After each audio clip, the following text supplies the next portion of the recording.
Would you believe it? A broke kid with only $100 left to his name took over a dying book delivery station, and in just 3 months, he brought every competitor on the street to their knees and generated millions in cash flow. His name is Natty. Right now, he is sitting on the curb, his knuckles white as he clenches that single $100 bill, his entire life savings. In front of him stands an old bookstore with peeling walls, a chipped sign, and dusty books piled up at the entrance. Everyone is convinced that this place is the final stop on his road to bankruptcy. Even more desperate is the fact that 5 other bookstores are crammed onto this one street, locked in an endless cutthroat price war. The price of a popular book has been slashed from $5 down to $2. After deducting rent, gas, and the wear and tear on the shelves, the net profit per delivery is a pathetic 50 cents. This isn't a sunset industry, it is a quicksand of bankruptcy. Competitors mock him, saying he's digging his own grave, and neighbors are waiting to watch him pack up and leave. No one thinks this poor kid can make any waves. But everyone is wrong. Natty's ambition was never about selling books. The first thing he did after taking over wasn't firing staff, lowering prices, or selling the business. Instead, he bought some paint and a brush. On that worn-out sign, he wrote 4 red words that made everyone lose their minds. Read books for free. Everyone thought he had been driven crazy by the pressure. Free delivery? That isn't charity, that's suicide. But no one knew that hidden behind those 4 red words was a top-tier business trap, identical to the one used by a young Warren Buffett, capable of making big money fast. The news spread through the community like a virus. The owners of the neighboring bookstores gathered to laugh at him, calling him a desperate gambler who would be packing his bags in less than a month. Neighbors gathered in small groups at the station entrance, ready to watch the joke unfold, debating amongst themselves. No one truly believed they could read free books for life. But Natty's next move froze the smiles right on their faces. He welcomed everyone who walked through the door with a smile, his tone sincere and firm. Rest assured, I keep my word. You don't need to pay a single cent for book fees. It is truly free to read. All I require is a $150 deposit for the smart reading tablet. The deposit is fully refundable at any time. As long as the deposit is there, I cover all the books you read for the rest of your life. Plus, I'll give you an extra 100 books every year delivered to your door for free. You don't have to lift a finger. This sounded like a complete scam, or perhaps a suicidal act of charity. After all, books cost money, and delivery requires labor. Any way you calculated it, it looked like a guaranteed loss. But no one expected that in less than 2 weeks, Natty would sign up 2,000 families. His bank account instantly held $300,000 in cash flow. This money was enough to completely revitalize the dying bookstore, and it gave him the fuel for an even bigger ambition. While you are still racking your brains, calculating how much money Natty loses on books every day, or when he will go bankrupt, he has quietly activated the most powerful weapon in business history: financial leverage. Many people think this operation using free as bait, earning cash flow, and playing with leverage was Natty's original invention.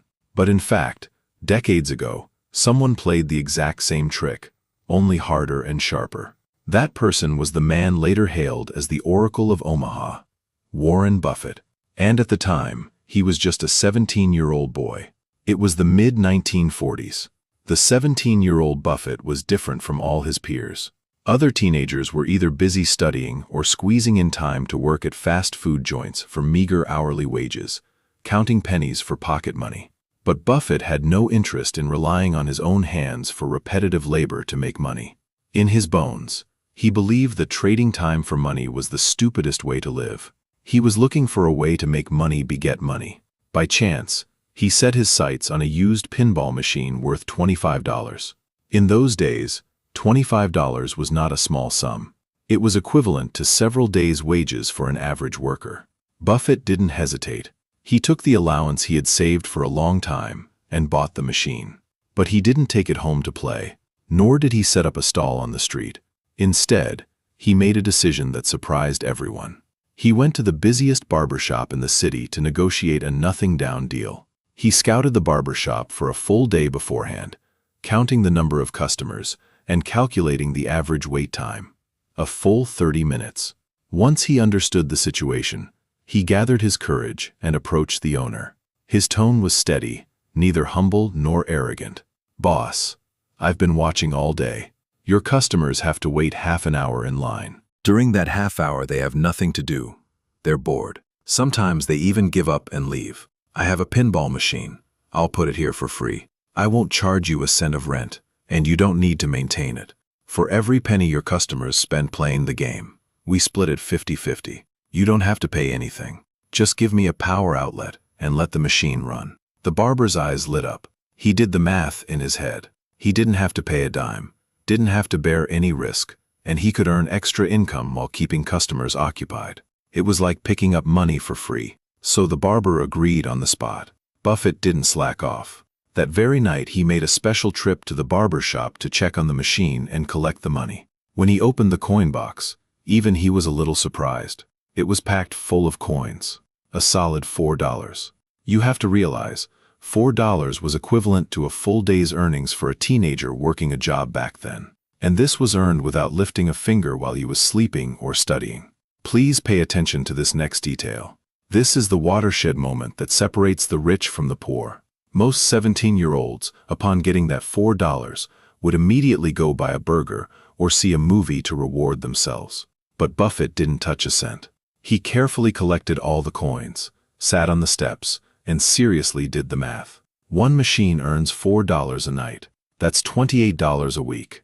Deducting maintenance, he nets about $25 a week, which is exactly the price of a new used pinball machine. In other words, as long as he stuck with it for 1 week, he would have enough money to buy a second machine. By the second week, with 2 machines earning money together, he could buy a third, then a fourth. Before long, more and more machines would be generating income for him continuously. He walked the walk. Buffett strictly followed his plan, reinvesting every penny of profit into expanding the business. He didn't covet immediate small gains.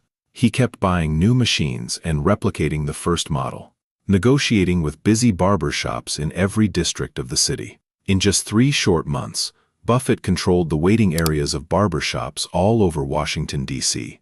With dozens of machines running simultaneously, they brought him steady income every day. He no longer had to work for an hourly wage like his peers.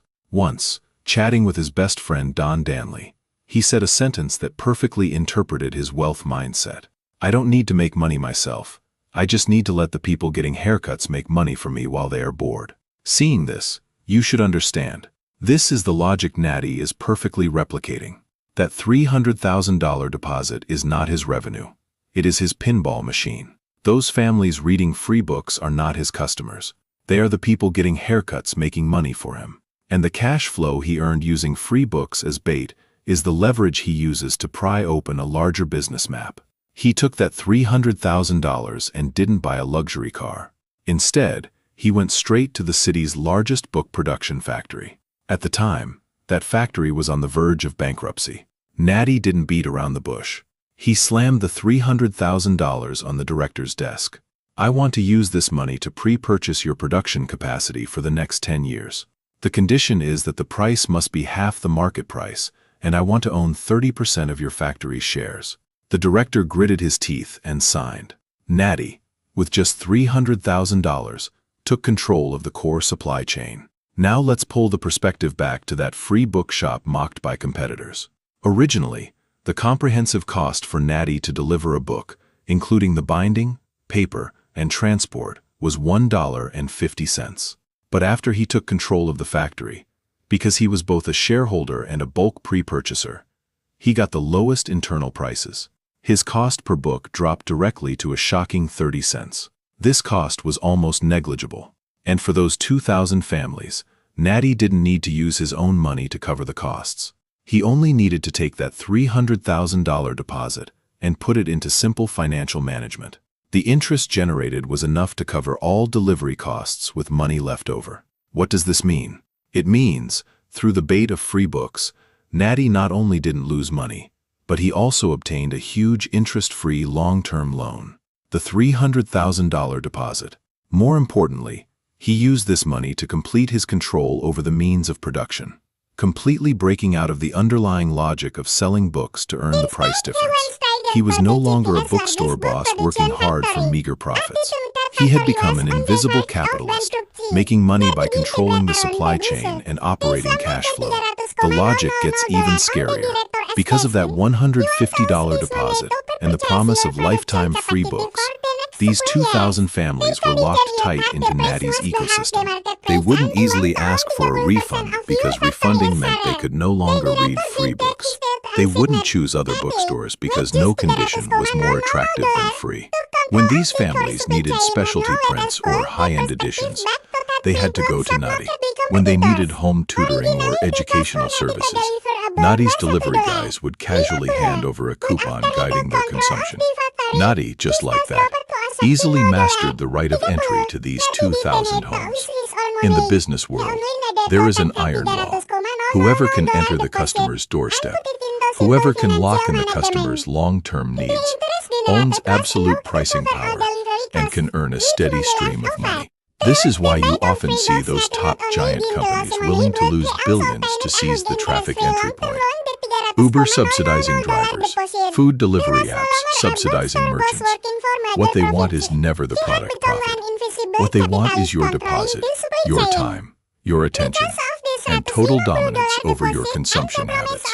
Like Natty, and like the young Buffett, they are all using the cheapest bait to hook the biggest capital leverage. The poor forever stare at the $2 profit on that book, calculating the gain and loss of every page, agonizing over immediate small benefits. But people like Natty and Buffett never stare at the meager profit of the product itself. They stare at how to use the cheapest bait to attract massive cash flow, and then use that cash flow to pry open a larger business map, letting other people's money and other people's time charge into battle for them. Now think back to your life. The free apps you are using seem to cost nothing, yet they are quietly collecting your habits and pushing ads to you. The interest-free installments you enjoy seem to have no interest, but they are silently locking up your cash flow. That boss at your doorstep giving away free gifts seems to be giving up profit, but is actually attracting you into the store to push more high-priced products. You think you got a deal. You think you beat the system. But in reality, you might just be that pinball in someone else's business system, unknowingly making money for them. In the jumble of wealth, there is a cruel truth. If you can't spot the prey, then it is very likely that the prey is you. Natty's story is far from over. He is already planning to use the same model to acquire the dry cleaning shops on the entire street. He doesn't need to know dry cleaning technology. He only needs to understand human nature, understand business systems, and understand how to let other people's money and labor earn money for him. Finally, let me ask you a question. In this game of wealth, are you working hard for money, repeating labor every day for a meager wage? Or are you learning to use mindset and leverage to let money work for you and let others earn money for you? Tell me in the comments, what is the most shocking free trap you have ever seen? Don't forget to follow Sunk Cost if you don't plan to evolve with us, don't want to see through the underlying logic of business, and don't want to break free from the trap of working for money. Then this might be the last time we meet. But if you crave to master the wealth mindset and crave to let money work for you, then I'll see you in the next one.